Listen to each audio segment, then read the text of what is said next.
Olá, o programa de hoje vai falar sobre o jornalismo esportivo, tratando preferencialmente do esporte que domina a maioria das pautas diárias, o futebol.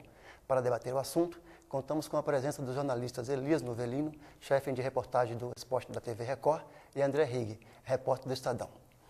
Por ser uma paixão nacional, o futebol quase sempre é um tema polêmico e se caracteriza pela expressão de opiniões, pois tanto jornalistas quanto leitores têm preferências por determinados times ou atletas.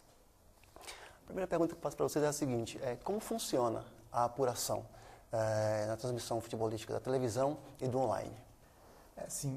Quando você está fazendo um jogo, geralmente no online, né, você principalmente envia um repórter para a partida, né, e ele vai ficar responsável por passar as informações, texto, o que está acontecendo na partida, vestiários e entrevistas. Quando você está na redação, né, e que acontece algum assunto que você precisa cobrir no momento, aí não tem jeito. Ou você tenta checar com fontes, com dirigentes, né, ou você aí tenta uma segunda área de escape, que é falar com amigos da imprensa, né, amigos de confiança, para estar indo atrás do assunto. Em TV, acho que existe uma diferença. Existe uma transmissão de um jogo, quando a TV é detentora desses direitos. Então, você tem uma equipe, você tem 10 câmeras, você tem repórteres da transmissão, você tem narrador, locutor. Então, você tem uma estrutura diferenciada quando você é dono desse evento e faz transmissões. Isso difere do dia a dia, que é a cobertura dos clubes, onde, por exemplo, o repórter vai a um clube, faz o treino. Nós temos que produzir, acho que em todos os meios, o problema é o mesmo. Como produzir coisas novas, como mostrar aspectos diferentes. Isso vai de uma produção atualmente muito mais desenvolvida por quem está dentro, em procurar assuntos diferentes, ligar para personagens, ligar para assessores, pedir entrevista, pedir que convençam o jogador a falar, ou mesmo quando a gente está perto, quando a gente está num treino, numa conversa direta. O que eu estou querendo deixar caracterizado é que existe uma estrutura para uma transmissão e existe uma estrutura do departamento que funciona para um noticiário. São coisas diferentes. São formas diferentes. Uma transmissão é feita ao vivo. Então o repórter está contando o que tem no jogo, vai ao vestiário, alguém orienta, pergunta isso, pergunta aquilo. No dia a dia já é diferente. O cara vai a um clube, ele não está ao vivo. Ele pode estar ao vivo se a emissora colocar o link lá. Caso contrário, ele tem que fazer uma reportagem ou para o jornal, que entra cedo, ou porque vai à tarde, ou que vai para o dia seguinte. Tem essa diferença. No caso do jornal, até mesmo da internet, né, essa parte do espetáculo, do evento, do jogo, né, acaba sendo uma parte mais analítica, um comentário, uma análise do que aconteceu no texto em si da partida, né. Aí você tem os vestiários, que é mais repercussão, que entra nessa parte de um termo hard news, né, que é a notícia do momento, a notícia forte, que a internet principalmente trabalha muito, né, que é manter sempre aquecido o noticiário do clubes. Então, para a internet, você sempre vai precisar ter ali a notícia do clube atualizada, né? A todo momento, sempre está, porque os leitores vão estar acessando. Então você vai ter que estar, o que está acontecendo no Corinthians hoje de manhã, com a programação, né? O jogo, o que está antecedendo o jogo, a torcida está chegando, o ambiente e tal. Então a internet tem mais nessa preparação um pouco diferenciada de TV. E isso é feito através de plantão do jornalista no clube? Geralmente, jornal e internet trabalha muito com setoristas, né? Um repórter específico para cobrir um clube. E ele vai ser o responsável ali por fazer o comentário do jogo, para enviar os vestiários, enviar o dia a dia do clube, né? E na redação você vai ter os editores que vão estar ali selecionando o material, chamando o que é melhor, sugerindo alguma pauta e tal. E aí, muito mais a cobertura vai ser o factual, que estiver acontecendo no dia a dia. Na TV, a gente tem Na TV tem o rádio, vamos falar primeiro do rádio. O rádio é imediato, né? Então, e ele é veloz pela própria característica dele. Então, se, por exemplo, um jogador for contratado e ele estiver na França, dá para a gente pôr o cara correndo no ar. A gente não depende de imagem no rádio. Na TV, raras vezes você vê uma entrevista de alguém que está fora do país, porque fica muito chato, está o cara falando e você não tem imagem de nada dele. E também a TV, eu acredito que a TV acaba abrindo espaços fora da programação esportiva, quando é uma apresentação do Ronaldo, porque isso daí é uma coisa que a TV avalia, que interessa a vários públicos, não só o público do esporte. Então, se a apresentação for 9 da manhã, quem sabe você não vai ver isso no noticiário de esporte, você vai ver isso na programação das TVs às 9 da manhã, porque a TV considera que aquele assunto é bastante importante e extrapola o esporte. No caso, as TVs abertas. Não estou falando das TVs que só fazem esporte, porque essas deviam entrar toda hora ao vivo dos lugares, ok? Uma curiosidade que eu tenho, as TVs também investem em setoristas de clubes, que isso é muito comum na parte de jornal, internet. Acho que varia de TV para TV, né? Eu acho que assim, há pessoas no jornalismo, isso independente da área, TV, rádio, jornal, que acreditam que você ter um setorista vai permitir que ele tenha mais fontes. Mas há uma outra visão também de que se você tiver um setorista, ele vai estar comprometido com essas fontes, né? Numa crítica ou numa análise mais crítica das contas de um clube. Mas eu acho que nenhum dos padrões é definitivo. Eu acho que o que é definitivo é o caráter do jornalista. Porque se ele for bom, ele pode ser setorista ou não, ele sempre vai trabalhar bem. A televisão, sem dúvida nenhuma, tem muito mais facilidade de chamar a atenção do telespectador devido às imagens. É lógico que a informação também tem que ser boa. No online, quais as características podem ser exploradas para que chame a atenção do... No online, assim, o que você trabalha para chamar a atenção do leitor no futebol é muito com bom texto, né? Um texto chamativo. O leitor do online, ele gosta de debater muito assunto, debater muita partida, né? Se você tem um jogo ou um assunto, tipo a queda do Dorival Júnior no Santos, né? Você sabe que é um assunto que vai, vamos dizer assim, um termo bombar na internet, né? Então você tem que ter uma boa apuração dos fatos, uma boa checagem e abrir um espaço para o leitor estar debatendo, né? Isso é o que atrai muita audiência, né? Aí você também pode falar, vamos ter, por exemplo, um evento como uma Copa do Mundo. O que fazer assim para garantir uma audiência legal? Aí onde você vai investir em pautas especiais, você pode entrevistar aí jogadores técnicos como Zagallo, fazer alguns especiais, alguma coisa diferente que mantenha o leitor atento, né? Mas o principal da internet hoje é meio que uma interatividade.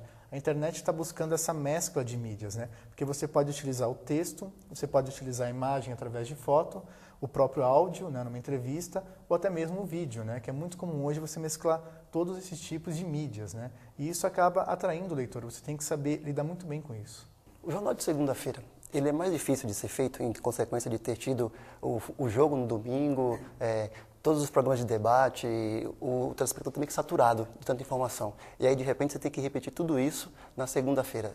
Por incrível que pareça, o jornal de segunda-feira é mais fácil de fazer pelos horários. As partidas no domingo terminam ali os jogos às 6h30, 8h30. Está terminando, dá tempo de você pegar o vestiário, fazer alguma coisinha diferente, pensar no texto, uma abertura diferente, até porque você vai ter um tempo ali para estar entregando o jornal para impressão, para a gráfica.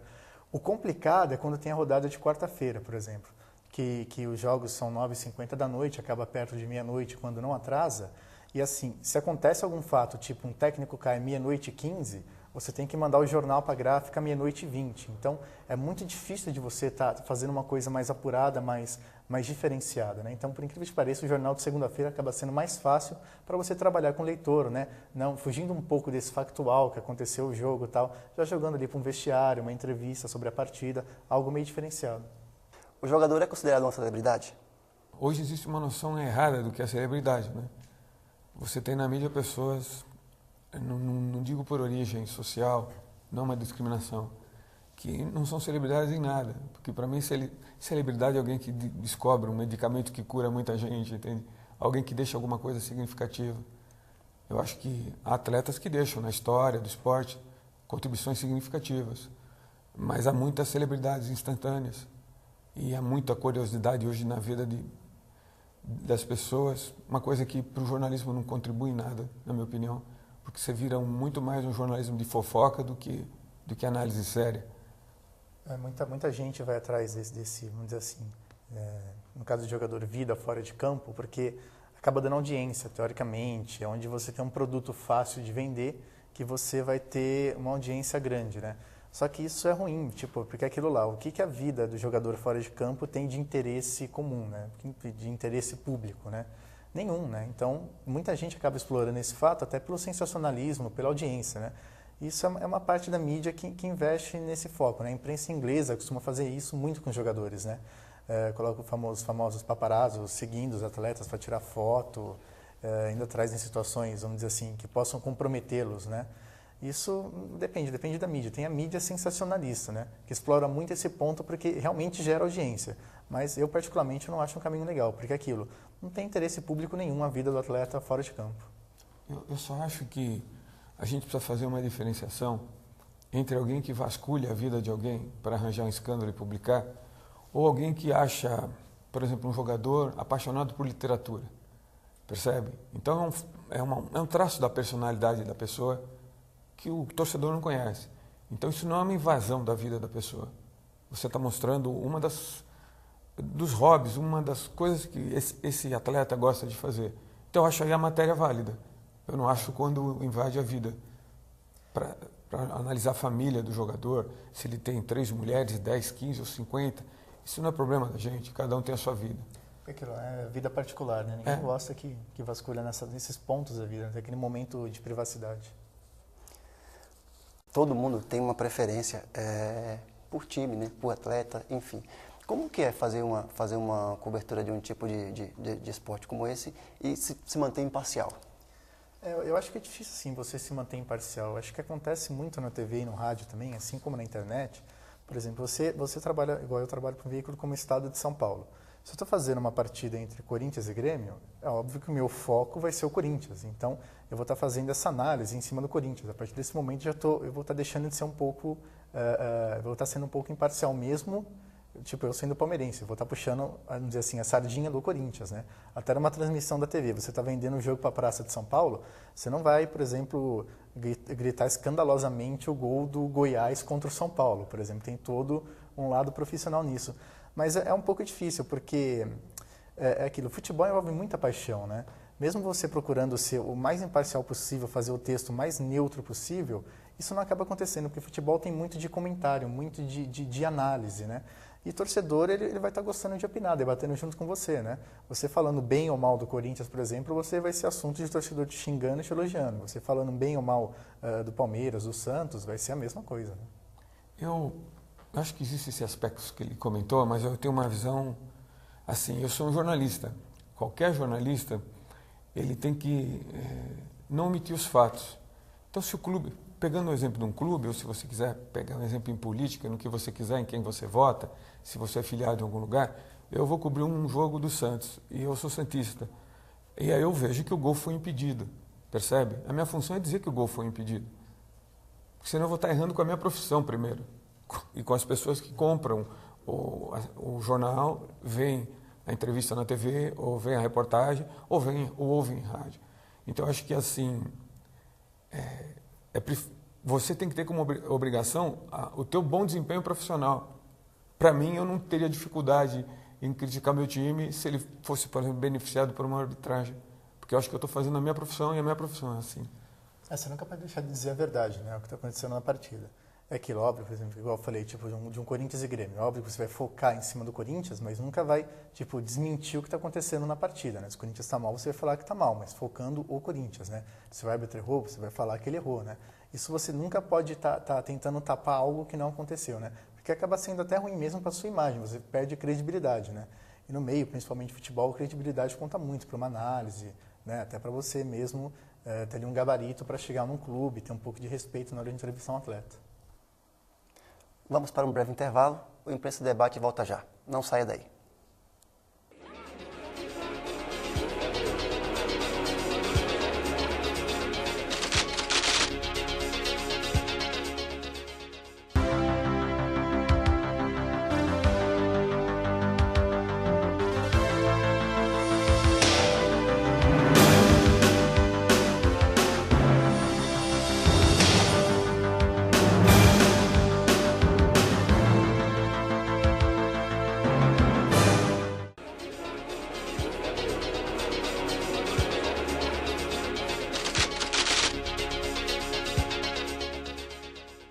No programa de hoje, você acompanha o debate de jornalismo esportivo com os jornalistas Elis Novelino, chefe de reportagem do esporte da TV Record, e André Rigg, repórter do Estadão.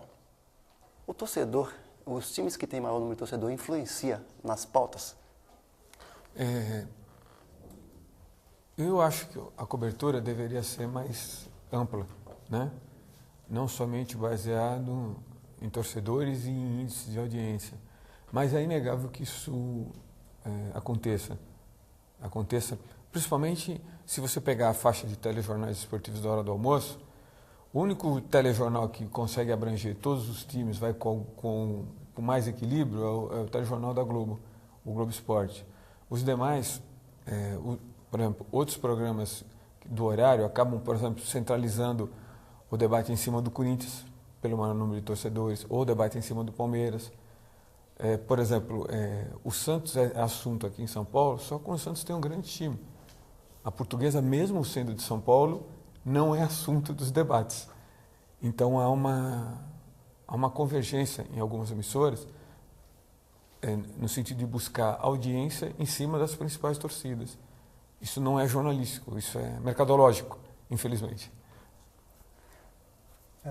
Esse ponto que ele falou também acontece muito no jornal e na internet, né? Muito se foca hoje a parte comercial, né? E a parte comercial você tem em cima de Palmeiras, Corinthians, São Paulo, Santos, né? Focando o público de maior torcida. No Rio, no caso, Flamengo, Fluminense, Vasco. Isso infelizmente acontece. O ideal seria você ter uma cobertura ampla de tudo, né? Mas infelizmente ainda está um pouquinho longe da realidade. Existe hoje, está acontecendo, tem uma tendência da mistura das reportagens sobre futebol, misturado com um pouco de humor. Vocês acham que isso é uma tendência que está numa crescente? Eu acho, assim, é uma tendência válida, né? Tipo, é algo diferente, uma forma diferente de você trazer um assunto para o leitor. O que você não pode é aquilo, sempre exagerar, é ter o bom senso, né? Fazer um humor, mas não fazer um humor que denigra uma pessoa, que tipo, tira a imagem dela, deixa ela numa situação complicada, né? Eu acredito que no mais é uma forma divertida de você prender o público, é justamente isso, vai atrair audiência, né? Essa forma de um jornalismo esportivo mais com ênfase no humor, né, gera audiência. Você só não pode extrapolar, tem que ter sempre bom senso para tudo, né? Pensar bem no que você está fazendo. Eu acho que a gente deve diferenciar o que é humor do que é baixa qualidade. Se o meu humor denigra a imagem de uma pessoa, prejudica um jogador ou indispõe com a plateia, por eu viver chamando no ar de perna de pau, de ruim, de grosso, de mal, então eu vou criar para esse jogador isso de alguma forma influencia o próprio torcedor a rejeitar aquele jogador. Então eu acho que isso não é mais humor, isso é mau gosto, né? Ou mau caratismo. É isso que é o problema, tem muito hoje no meio, né? Muita influência nessa parte de denegrir um jogador, né? Você usando humor para denegrir uma pessoa, isso é muito complicado. Porque aquela pessoa vai ser encontrada na rua por torcedores. Por exemplo, já tem casos de torcedores, por exemplo, que foram a um banco agredir o Wagner Love. A gente conhece, o Wagner Love tinha fama de baladeiro, né? A gente conhece a torcida organizada como né? Então, é complicado. Acho que quem fala no meio de comunicação tem que ter responsabilidade. Isso não é censura, é diferente. O futebol é um assunto lido por quase toda a população, né? O pessoal acha que é o assunto mais preferido dos jornais. Isso facilita escrever sobre futebol ou aumenta ainda mais a responsabilidade? Facilita, aumenta mais a responsabilidade, porque assim, é bom que quando você escreve, você sabe que você vai ser lido, né? É igual a gente fala ali, tipo, o cara que compra o jornal para ler economia política, ele vai passar no caderno de esportes, então ele vai acabar lendo a sua matéria, né? Agora, o complicado é o quê? Que evento esportivo, você tem que ter muita atenção no que você está escrevendo, né? Porque justamente com aquilo, envolve paixão, né? Se você exagera, né? O leitor do outro lado, ele vai responder para você, né? Seja através de carta, e-mail, né? Até mesmo acontece de perseguição na internet, que é muito o caso ali, né? Uma vez teve um jogo do Corinthians com o Botafogo na Copa do Brasil, o Corinthians perdeu a partida, meio que dei um comentário um pouquinho mais forte no Corinthians, né? Eu fui perseguido enormemente no Orkut, no Twitter, né? No Facebook, então acontece. Eu realmente admito que naquela eu acho que eu exagerei um pouquinho na crítica, né? Mas assim, você tem que ter muito cuidado no que você está fazendo, né? Porque leitura vai ter, com certeza, e aquilo, e envolve paixão. No momento que envolve paixão, você tem que saber lidar com o que está acontecendo, né?